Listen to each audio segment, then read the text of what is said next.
pourquoi ASECNA mel nii pourquoi ñun ñu mel nii c'est parce qu'il y a un bon encadrement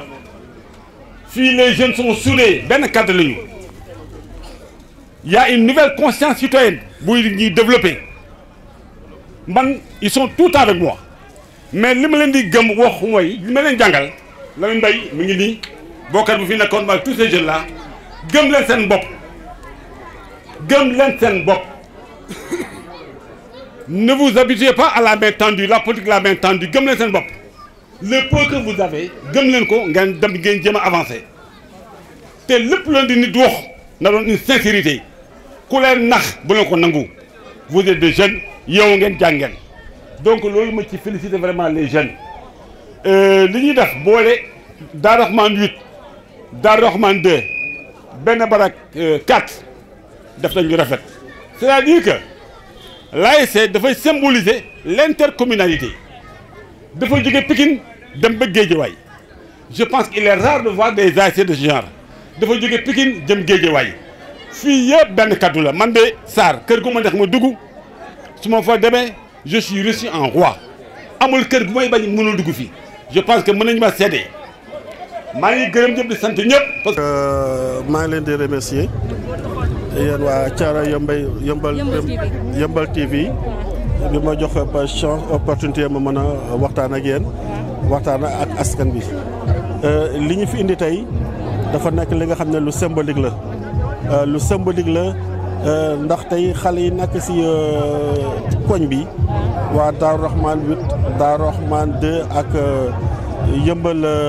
4 ñoom ñoo dajaloo nekk benn créer benn nouvelle association tuddee ko Ndamli 824 donc mu nekk li nga xam ne lu historique la mu nekk li nga xam ne lu spécial la su amee tamit xam naa bëriwul ñu leen ci encourager bu baax di leen féliciter ci initiative bi ñu def ndax wane nañu encore une fois de plus que fii xale yi seen destinée dañ ko jël en main dañ ko jël en charge ndax nekk na milieu bi nga xam ne référence la pour man wax naa ko tantôt au président Boubacar li ma gis xale yi di ko liggéey fii man de su ma amoon li ma gënal xale yi nekk ci commune bi yëpp dinañ def lu mel nii mu nekk ay liggéey bi nga xam ne liggéey bu rafet la ndax dajale ñetti quartier boole leen tudde leen benn ASC def ko benn ASC te xam ngeen li ci ASC dafa bëri woon ay tiraillement ku nekk di xëccu nekk président ku nekk di xëccu nekk chargé de l'organisation yow nga boole ñetti ASC amuñ ci problème fekkee ma bu ñuy boole ASC yi mais si li ma jotee dégg ils n'ont eu aucun problème par rapport à ça parce que ay jeunes yu mûrs lañu ay jeunes yu conscients lañu ñoom ñoo toog gis ne ñun war nañu mën a boole suñu bopp. parce que loolu dina permettre ñuy éviter yenn querelles yi nga xam ne mu ngi doon am si diggante ay ASC léegi nekk na benn ASC donc dafay gën a doole vraiment l'ASC bi nga xam ne mooy ASC ndam bi ñu leen si encourager bu baax a baax a baax et puis di leen ñaanal et puis aussi di apporter suñu soutien pour la réussite vraiment de ces actions là donc vraiment kontaan nañu te boole ko encore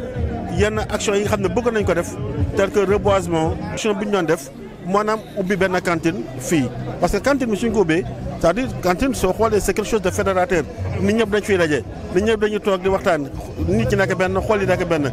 si cadre boobu nag laa leen wax ne incha allah ñun mouvement émergence avec Mansour Sow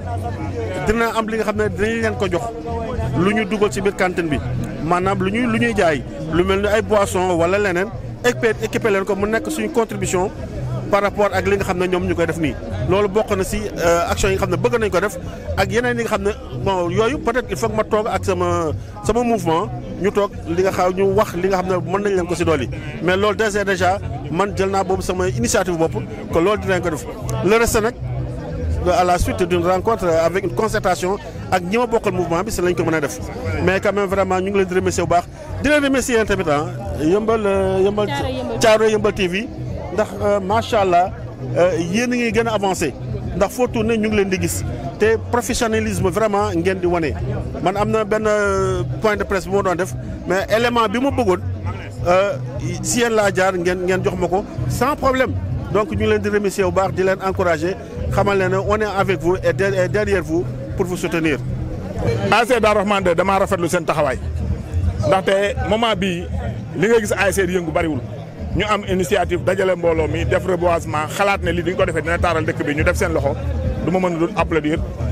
woo leen ci waxtaan ñu lépp lu ñu def ñu defandoo ko ndaxte ASC benn ASC ci biir ASC yi nga xam ñoo nekk ci biir commune bi kon commune bi dafay war a nekk en parfaite harmonie avec l'ensemble de ces ASC surtout quand une ASC a autant d'ambition bu fekkente ne ASC bi dafa am xalaat bu rafet pour luy jëmale dëkk bi kanam mënuma lu maire de commune lu dul ndax fii nag sama ay nit dañ fay nekk sama ay xarit dañ fay nekk ASC Darou Rahmane 2 tey jii ndam lu 824 dama am ak ñoom un passé boobu dama jéem a xool nuñ koy rafetalee ba mu gën a rafet à l'avenir wax dëgg yàlla maa ngi leen di sant leen gërëm seen initiative bu rafet bi. waaw xam nga ASC dooleem mi ngi dépendre ci couverture bi mu def dans la zone géographique mais aussi mi ngi dépendre ci ouverture yi nga xamante ne am na ko si yeneen quartiers yi dama jàpp ne ASC bu la ëpp ay quartiers yu mu dajalee ASC boobu moo la war a gën a bëri doole. donc tey bu ASC daa jógee si benn quartier Darou Rahmane 2 dem Darou Rahmane 8 ñëw Darou Rahmane 2 dem benn Baraak 4 dajale ko def ko ndam li 824 loolu ouverture la gis-gis la vraiment ambition la pour ASC bi kon en tant que commune dañ leen di encourager dañ leen di féliciter dañ leen di xamal ne wax dëgg yàlla li ñuy xaar ci ASC ñoom ñu ngi ci reboisement bi ñu ngi ci set setal ñu ngi ci organiser jeunes yi je les ai entendu parler de formation et tout loolu nag moom moo am solo moom mooy tax réew mi jëm kanam tey xam nga bu ñu waxee sànq dégg naa Lamine Mbaye mu ne formation effectivement gis nga ndaw ñi tey boo jëlee téeméeri demandeur d'emploi dañuy wax ne 70% yi ay jeunes lañ mais soo jëlee 70% yi dañuy wax ne 42% yi sont sans qualification professionnelle quand on est demandeur d'emploi et qu'on n'a pas de qualification professionnelle ça pose problème donc autant essayer de donner d'emploi à la jeunesse c'est également donner de la formation leur donner un métier avant tout mais aussi les accompagner dans les projets qu'ils ont kon en tant que maire de la commune je comprends la vision de l'ASC Ndam lu 824 aujourd'hui et je suis prêt à les accompagner jusqu'au bout. waa Thiaroye Yeumbeul TV maa ngi leen di seetaan honnêtement ma gis naa ne vraiment aussi mi ngi avance dans la banlieue xam nga yéen presse bi li xew lépp banlieue lay xewee lu gën a bari tey banlieue lay xewee kon yéen ñi nga xamante ne sur le plan médiatique yéen a nekk ci banlieue bi da ngeen a war a am ngeen liggéey am ngeen sas te xam ne wax dëgg yàlla en tant que ndaw man li ngeen def nii def naa ko j'ai eu à travailler dans une radio de la place def naa journaliste reporter xam naa loolu nan la mel kon su ma leen gisee kii gàddu caméra kii téye micro dafa may delloo 20 ans ci ginnaaw damay xam bëgg-bëgg ak yéen te boobu à l'époque on n'avait pas ça à l'époque ci rajo lañ mënoon a yem di wax mais chaîne YouTube amul woon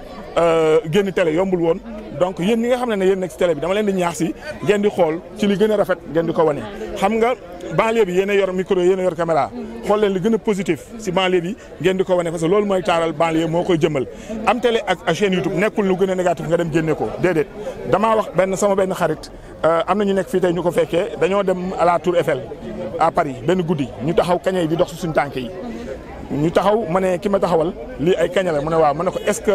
place de l'Obélisque wala monument de la Renaissance mos nga faa gis jinax mu ne ma déedéet ma ne ko tubaab yi yor seen ay caméra lan moo tax filmé wuñ kaña yi tegal ñu ko en Afrique pour ñu ko gis déedéet bu doon Sénégal dañ koy wane ñoom seen télé yi c'est-à-dire que ñoom dañoo décidé lu rafet seen dëkk la ñuy wane ba ñu tollu fële dañuy yaakaar dëkk bi lépp a rafet ñun ñi fay dem bu ñu demee nañ xam ne lépp rafetul comme ni ñu koy wanee mais aussi fii li ñuy wan lu ñaaw rek la ñuy wan kon yéen jël leen mission xool lu gën a rafet ngeen koy wan nit ñi lu gën a taaru ngeen koy wan nit ñi parce que loolu moom mooy tax dëkk bi vraiment mu jëm kanam looloo tax mu am ouverture en tant que jeune maa ngi leen di sant bu baax di leen gërëm di rafetlu seen taxawaay